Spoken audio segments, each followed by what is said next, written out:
my research, because I had to look into it, I was like, okay, if God is omniscient, why would he regret Saul? Because he already knew how Saul was going to be. So basically, when he says that he regrets him, or that he feels sorry that he chose him, it's basically just him expressing his sorrow that Saul chose to turn his back on him and not be the king that he told him to do. Because when he went into the battle with Amalekites, something like that, he didn't do what he said. Like I told you about Joseph, he told him, hey, go in there and destroy everything.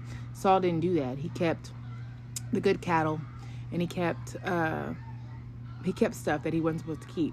And so because of that, God decided he didn't want Saul to be king anymore. So that's where David comes into play.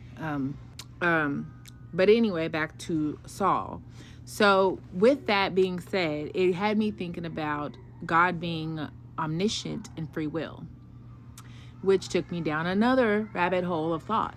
Because it's like, if he's omniscient, how does that tie into us being free will? Because that means he already knows what's going to happen. But then I think about the fact that in the Bible, he controls people's hearts in the Old Testament. So like the king that was so stubborn, and God made sure he kept making his heart stubborn. So that way, God's ultimate plan was, of course, eventually Jesus.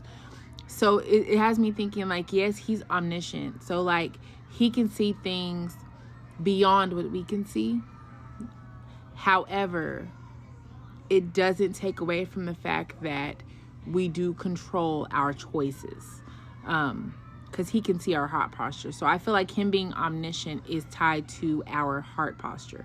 Because if you have an evil heart posture, like Saul did towards the end, whenever David became chosen, God took the spirit out of Saul and gave him an evil spirit. And so in that part of the book, you'll see Saul fighting between doing right by David and also that evil spirit taking over every time he was away from David. So every time he was away from David, he always wanted to kill him or hurt him and get rid of him because he was jealous. But then every time he was in David's face, David would remind him, hey, I did this and I did this, and you are the chosen king. I'm not going to hurt you. And then Saul would be like, oh, I'm not going to touch